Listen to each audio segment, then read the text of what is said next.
Hey guys, Roddy here, and we made it end of the year, and we all know what that means. It means it's time for us to talk about phones.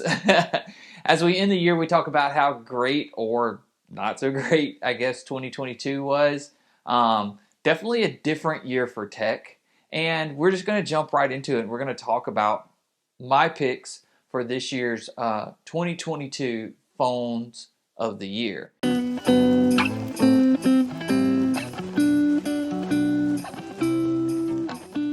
So first, I want to start off, I guess, small. And we're going to talk about the best small phone.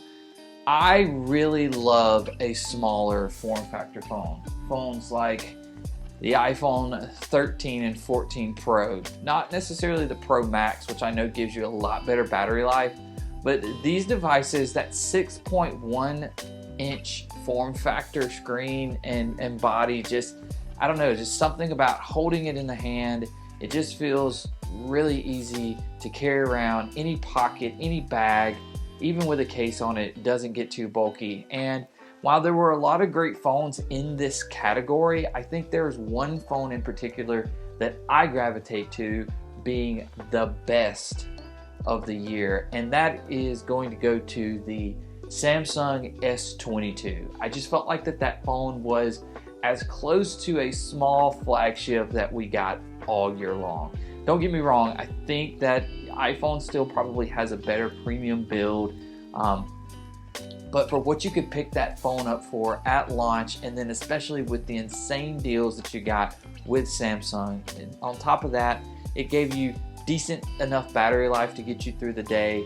The triple camera arrays just seemed to kind of punch above its weight class, and I just felt overall, once that device kind of rolled out throughout the year, it just aged better and better. Now, some of the runners up that I'll present out there are going to be, of course, the iPhone 13, 14 Pro, and I still put the 13 in there because, well, we know that the 14 is not performing that great, and you can still get these in their decent value.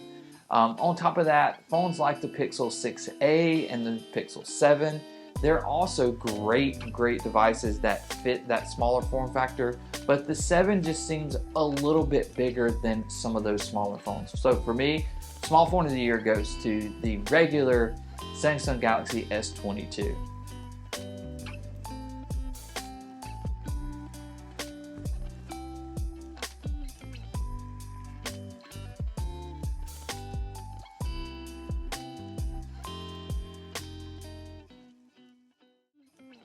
Moving on from small phones, we have to talk about big phones, and we're talking the giants out there.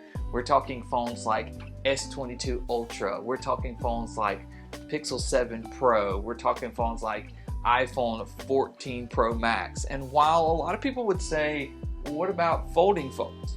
Well, ultimately, as a phone, this form factor to me just really doesn't scream big phone. It is tall, and I would say if there were a tall phone award, which there's not, this might win that. But to me, the unfolded form factor really puts it more in a tablet. You're not talking on it when it's folded open. So for me, I'm going to go with the traditional candy bar slab phones, and I have no shame or no doubt picking this winner. The best big phone of the year goes to the Samsung S22 Ultra. I just feel like that this device was probably out of all the conventional style phones, excluding foldables, this really just takes the cake on so many levels.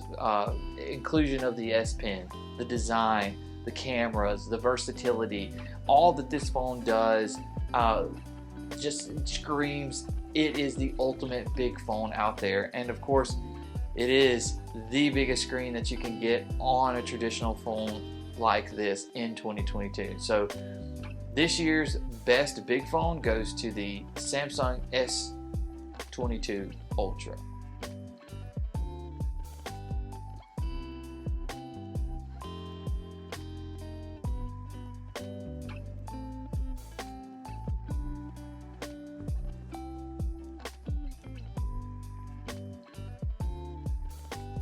So moving on from big phones, let's talk about budget phones. Now this year I think we saw our biggest jump up yet in budget phones. We're seeing phones getting cheaper and cheaper, and that's awesome because we've also seen phones get the most expensive they've ever been. So a budget phone nowadays, what does that mean? Well, used to a budget phone was something that no one wanted. Nowadays, budget phones seem almost flagship-esque with a few minor, most people would say minor setbacks. And we've seen great phones. Pixel 6a, it probably is at the top of everyone's list when they think budget phones, because this was a phone that came in under 500 bucks that you could pick up very easily with fantastic cameras, a decent build quality, and of course Google's new Tensor chip inside of it. But then you also had other phones out there that a lot of people, especially people like iPhone users, have really taken attention to, and I think have gotten better and better since the first iteration of it, like the iPhone SE. New iPhone SE. This is important for our existing users who want a smaller iPhone and a great value. To me, that is probably one of the best budget phones that you can also get, especially if you're wanting to stay in that Apple ecosystem. But ultimately, there's a lot of similar phones like the A53 from Samsung, and the list goes on and on and on. So how do you decide what's a budget phone nowadays? Well, to me, I look at what device is out there that you can still pick up brand new from the manufacturer. And so that's why several of these fall off the list. And well, to be honest, probably the best budget phone that you can get right now, because it is still sold on the store from the manufacturer brand new. My pick of the year is going to be, the best budget phone is the iPhone 12. If you didn't know, you can still go online and buy a brand new iPhone 12. And to me, it's a better device than the SE, even though the SE is a little smaller, and a lot of people feel that that's a budget phone. I think the 12 is a much better buy. And that's going to lead me to my next category, which is the worst phone of the year, and that is going to be the iPhone SE. Riddled with lots of problems, and we know that there's been several issues in and amongst Apple's most current iOS. With the 14 coming out, they just had a very poor launch this year, and they almost mimicked Google's Pixel 6 and 6 Pro last year, where there were bugs and there were issues and there were lackluster sales and things like that. Well, all of those things also fell onto the SE. And then you include things like poor battery life, and you include things like it's such a small screen, it's definitely not a good panel. It's just a fail. And so worst phone of the year goes to the iPhone SE. So now we're getting down kind of to the nitty gritty, but before I get into cameras and my pick for best phone of the year, if you've made it this far, I would super appreciate you guys giving this video a like, and then if you don't mind, just ease over there and hit that subscribe button. My channel's grown a whole lot this year, and most recently I've gotten the most followers and the most watch time that I've gotten all year long. So I'm extremely excited for where the channel's going, for the community that I'm in, all the people that support. Thank you guys so much for helping me take this year into 2023 with a really strong push. So enough of that, let's talk about cameras. You guys know I spend a lot of time on cameras, so much so that I started taking the camera review part out of just the regular phone review and actually started taking separate camera videos for my phones. I'm a huge mobile shooter. I love shooting mobile. I love shooting videos, photos, everything. It's just so much easier just to carry a phone in your pocket and shoot that way, and I just really enjoy it. I love to see where tech's going and how much better cameras are getting, and this year they've gotten the best they've ever been, to the point where it's almost to that degree where we can use a phone to shoot professional photos and videos, period. So let's talk about best camera phone. We all know that Pixel has been the king for a long time, and they've been all the way up there at the top for pushing the envelope for computational photography. We know that they invented it. They came out with the standard, and they have kind of dominated that space for a very, very long time. But we also know that Apple has reigned camera king for so many years, just for the simple fact that not only do they give you great photos, but their consistency along with their dominance in the video field, they just have always reigned king of camera phone. But then you have companies like Samsung who are giving you 108 megapixel main shooters, and they're giving you 100x zoom. We're getting things like night sight photography and night mode. We're getting things like you can take pictures of the moon with all of these different settings and things like that. And it's just amazing to see where cameras have come since the inception of the cell phone. It's been really, really hard this year. And while I would jump out there and say you kind of have to separate video and photos, I'm not. Best camera phone, the Galaxy Z Fold 4. Now, I know a lot of you are probably gasping. Some of you probably cut this off, or the keyboard warriors go out there, but I'm going to tell you why I chose this phone over others. While I think that Pixel is probably giving you a more true tone, a real life image that has slight processing, and I think Apple takes a different approach of just giving you more of a raw-esque photo. Something about what Samsung did with this 50 megapixel shooter along with these other two lenses has just really, really impressed me, to the point where I feel that this is more consistent now than the S22 Ultra was, as well as I also feel like that Samsung's software works better with these lenses than it did actually on its flagship device. On top of that, we've seen that since Apple's newest update, for some reason, their picture quality has actually went the opposite direction of where it has always been. They've started getting more and more black tones, they've got a lot more contrast, and while they still shoot decent to good photos, we've seen just tons and tons of examples where there's just way too much contrast inside those.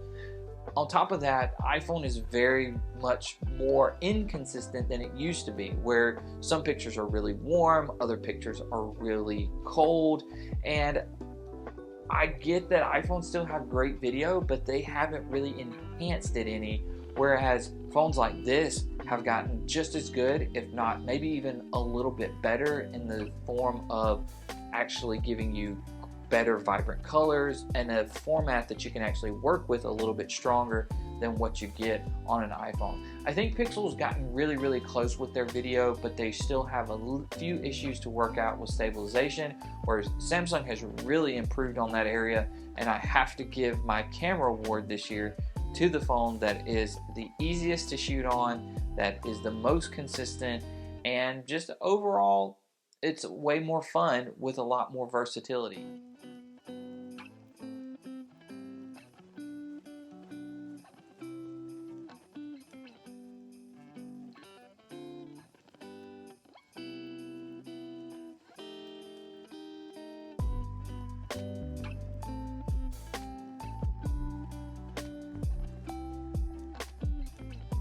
Alright, so we're down to the nitty gritty. This has been something that has been really, really hard for me, and that's phone of the year. What has been the phone of the year? While great phones are out there, like the iPhone 14 Pro Max, or if you still have an iPhone 13 Pro Max, it's still a great phone. You also have great phones that I really enjoyed using, like the S22 Ultra and Pixel phones. And while I had the Pixel 7 Pro, and I would love to give it my phone of the year because I just feel like it did a lot of things right, gave us a lot of things we were missing out on from the 6 Pro, I didn't have a smooth experience. And I'm going to pause right here before I give this award and tell people, whatever device you're using, whatever device you call the ultimate phone for you, whatever best experience, and the experience that really, really makes you enjoy using that piece of tech. And while probably one of my most used phones of the year has been the Z Fold 3 and the Z Fold 4. I've probably enjoyed the new experience of the S22 Ultra, and I'm thankful that Google is moving in the right direction with the Pixel 7 Pro. I'm giving my Phone of the Year award to the phone that I felt like did everything right, had a great price, and is one of the most innovative phones that's out there, and that is the Z Flip 4. I was more impressed with that device than any other device this year. It worked almost 100% perfect every single time I used it.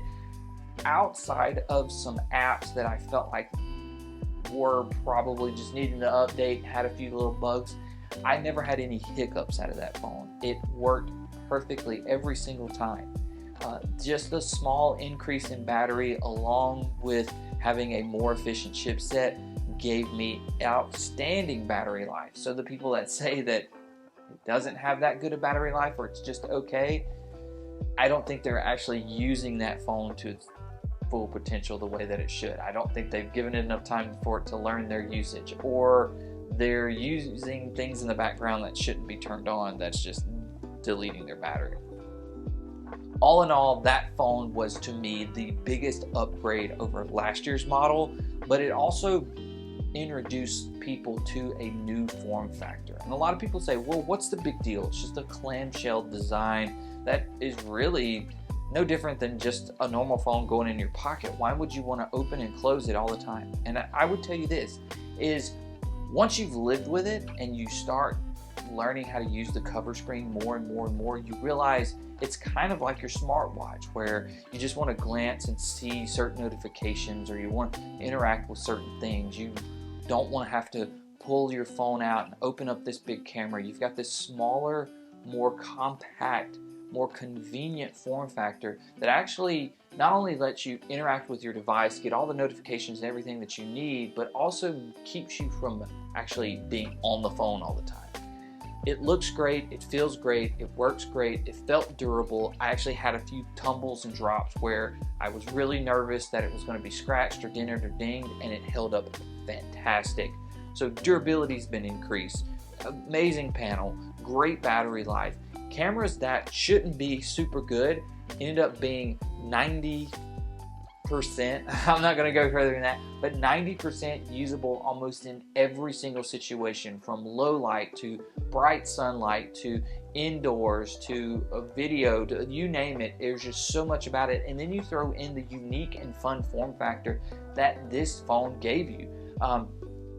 It works better as a tripod than the Fold 4. It's much easier to use. That front cover display gives you cameras right next to a screen that you can see yourself if you're doing videos or pictures. It's just so much there in such a small package, and only for $1,000. Not to mention Samsung crazy trade-in deals on just about every phone that you want to trade in. It means that you can get those phones for almost little to nothing. And for me, that is what a Phone of the Year is all about. So for me, this year's 2022 Phone of the Year goes to the Galaxy Z Flip 4. So now we can take a deep breath. I know that's kind of a lot to unpack. I know that's kind of way different than everyone else out there, and I'm sure probably discredits my channel because I don't go with the crowd. But I give you guys a real world point of view. I'm giving you what I think most people are forgetting about or focusing on other things. While sure, there's great flagships out there that are under $1,000, or there are huge, massive folding phones that fold into tablets. There's just so much about where we're at in the space that you have to give credit to where credit's due. And I think Phone of the Year needs to be the phone that not only feels like a big upgrade over its predecessor, but feels completely different and as good, if not better in many areas, than all of the other phones that are out there. So while this is my daily driver, it's not my Phone of the Year. And there's a reason why, and I just gave you all those. Thank you guys so much for a great year. More videos coming as we finish the year out and start into 2023. I'm Roddy, and we'll see you next time.